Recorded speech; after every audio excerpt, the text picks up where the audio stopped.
y'all to hear a little bit about this cat Zephaniah, because Zephaniah has some things that we should pay some attention to, because when we understand Zephaniah, the text gives us some great things to grab hold of. His name Zephaniah means the Lord has hidden. Woo, I'm talking about to somebody here who've been trying to get a promotion, but your promotion on the way, the Lord has hidden. I'm talking about somebody who's been waiting for the things to open up for you, and you've been wondering when it's going to be your turn. The Lord has hidden. I'm talking to somebody who's wondering when God's going to let the windows of heaven kind of give you the blessings that you've been asking him for. Tell your neighbor, the Lord has hidden. Man has not hidden you. No woman has hidden you. No circumstances has not hidden you. Your economy has not hidden you. God knows how to hide you. My God, that's what he did with little Josiah. The Bible says, and he hid him. And God knows how to hide you till it's time for you to come out and reign. Because God's about to make you a king. God's about to make you a queen. You just don't know what you got. Come on, look at your neighbor and say, I'm just in hiding for a little while. I'm going to tell somebody, I'm just in hiding for a little while. God, that's some things that God's got getting ready to come to my life. He just has me in hiding for a little while. I don't know who I'm prophetically talking to, but those who can grab hold of it, you know who you are. The rest of you who are deemed with a love of servitude, just enjoy that. But I'm talking about everybody else who knows that at some particular point, my service gonna pay off. My God, tell your neighbor, he's just got me in hiding. Tell your neighbor, my God, I'm going through to come out. I ain't going through to go through. I'm going through to come out. Somebody ought to help me preach. Tell your neighbor, I'm going through to come out. My God, this ain't how you gonna see me always. I'm not gonna always be in this spot. I'm not gonna always look like this. I'm not gonna always be like this. I'm going through to come out. Tell somebody, I'm coming out. That's why I got to go through. I'm coming out. That's why I'm facing some things. I'm coming out. That's why I have some situations. Tell your neighbor, I'm going through to come out. I feel Jesus in the room today. My God, somebody tell you it's about to get better for my whole family. It's about to get better for my life. It's about to get better for everything around me. Somebody just tell your neighbor, I'm going through because I got to come out. Somebody ought to jump up on your feet and give God a Shabbat and tell him, I'm going through because I got to come out.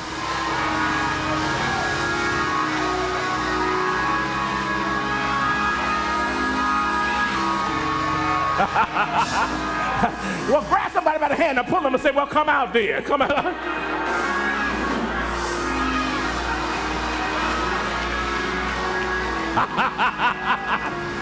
Matter of fact, there are some who haven't moved yet. I want you to grab and say, I can't wait till you come out. I can't. Sit down, y'all. I've got to tap this message. Sit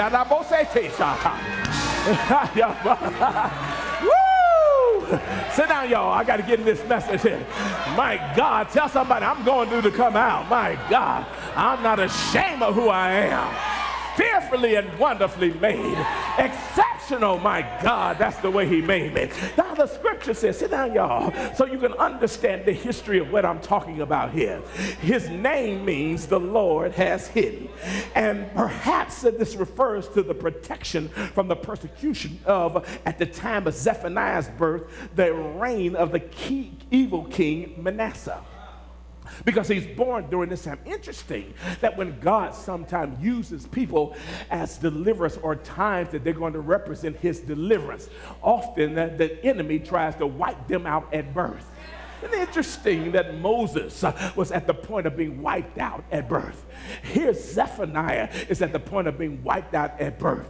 Just like we would see Jesus at his time being wiped out at birth. Interesting how God protects and puts you where you need to be just so you can make it. My God, I don't know how many people in this room were almost aborted, but look at what God did. God knows how to make sure you don't get wiped out at birth. Somebody talk to your neighbor and say, God knows how to keep you. God knows how to keep you. Now understand this. The father of Zephaniah was called Cushi, which you compare it to Jeremiah 36 and 14. And look through the Old Testament, it is attached to the ethnic label. A person coming from Cush, the Nile region, the modern part of Sudan, as well as the land of Ethiopia, this whole top part of Africa. There it means then that Zephaniah's father had to be most likely an African, and Zephaniah himself then be a black man. Now, possibly this gains some support by the fact that when you look at his prophecy in 2:12 in Zephaniah and 3:10, he mentions the land of the people of Cush, speaking of Ethiopia right in his book, as he begins to talk about where he is in the Sudan. This Cushite dynasty had ruled literally Egypt clearly from 715 to 663 BC. And this no doubt led to the increase of the familiarities with some of the Cushites, even as well in Judah, because we see then it is right in this framework and right before it that it is Queen of Sheba who goes to visit Solomon and has a relationship with Solomon. When you go and look at Ethiopian history tells us that out of this then ends up being some seed that carries even some of the treasures of Israel all the way down as royal family into Ethiopia. Now, you know, when you look at Howard Crowley's book, he talks about this when he talks about the Ethiopian treasure and talks about those particular doctrines as he deals and descripts the Ge'ez text and talks about the blackness and the presence of the Bible. Much of this clearly is not included in our Western theology, because our Western theology only starts from Germany and goes upward into Spain, goes upward into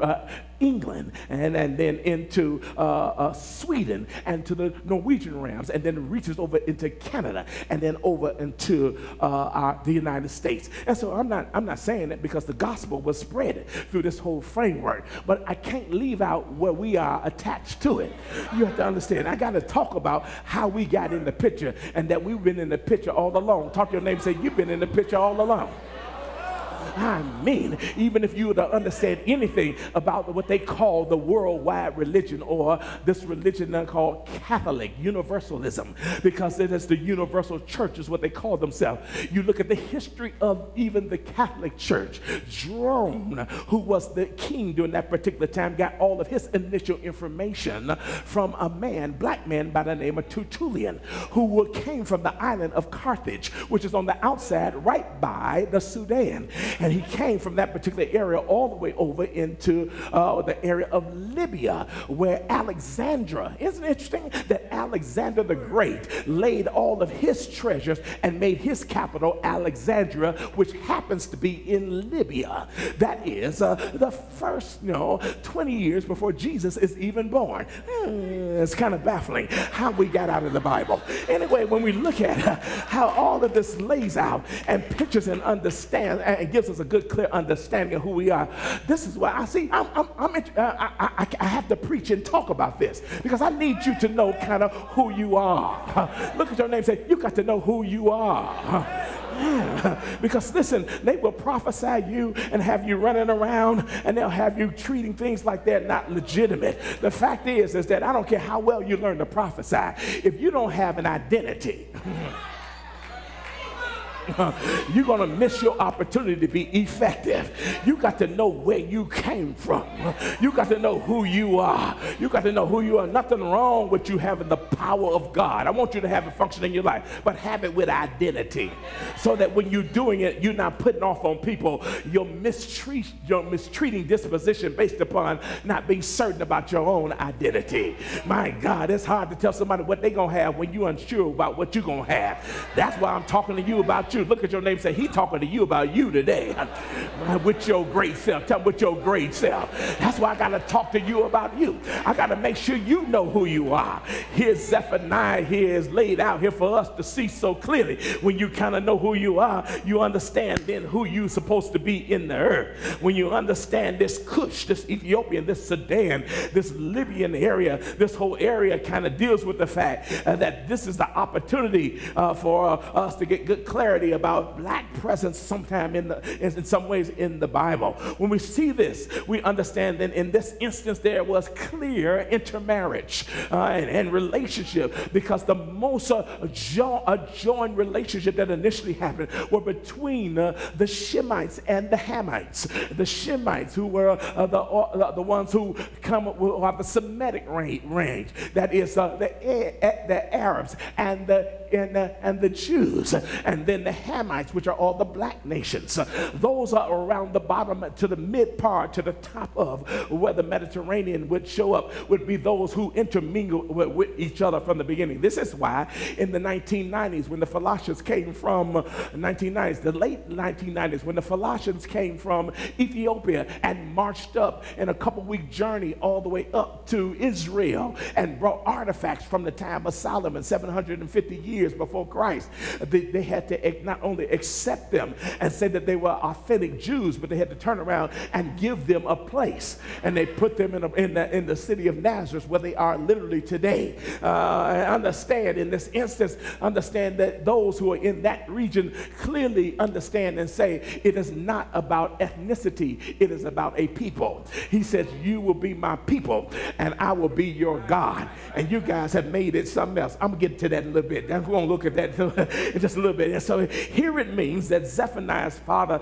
being African, gave him this descent. It was quite possible and ordinary for Cushites and Cushites to literally be in the family, in the relationship of Judaism, and as some of the authentication of historic Judaism being there in the onset. Understand, indeed, we know a few years later, just a few years later, if you read the book of Jeremiah, he was rescued by Abimelech, a God-fearing eunuch from Cush, in Jeremiah 38, verses 7 through 39. When we look at the comments, then we begin to see how these things all tie together. So the book of Zephaniah is unique, in the family of Zephaniah is named for 4 generations going back to Hezekiah right here. You see, King Hezekiah, y'all didn't know he was part of that either, did y'all?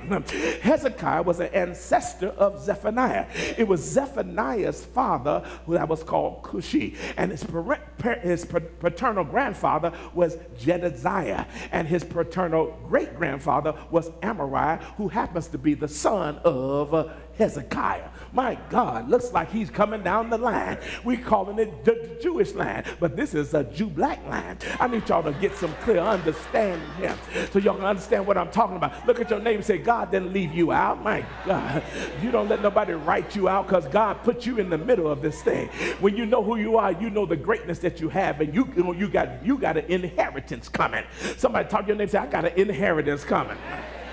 My God, I'm acting like I'm not supposed to be. Listen here, you got to understand that when you enjoy a different type of slave master, you're going to always be a slave. So you have to separate yourself from those things that keep you in prison and make sure you act like who you are. Y'all can wake up to that tomorrow. And so when you get to another place, you recognize that there's some things you got to do so you can become and be who you're supposed to be. Let me keep going here, because I don't want to offend too many people and get too many bad letters. Let me keep going here. Here, when we look at the text here, we understand some things, because in Zephaniah 3, 1 and 2, the problem starts here with the city. It's the city is in an uproar, and God's judgment is imminent because of it.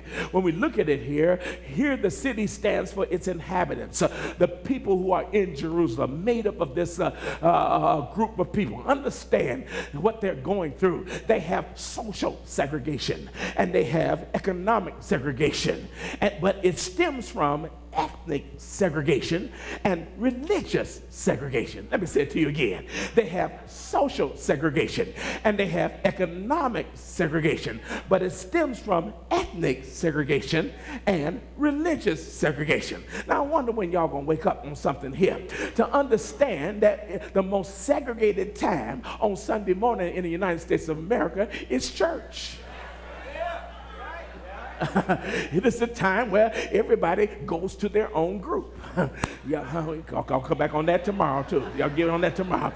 And the chief problem here in the text here is that they would not stand together for God. That's what the whole book is about. They would not stand together for God. They couldn't. You can't get it together if you're not willing to stand together.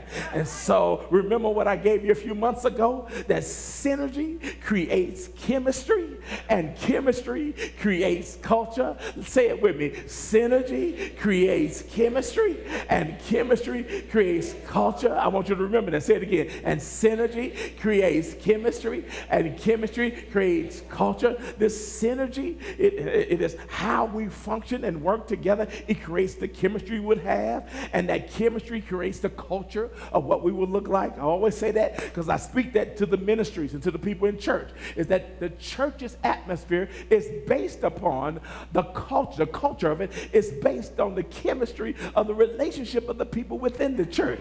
And that chemistry is based upon the synergy, how people in the church work together. I hope y'all understand what I'm saying.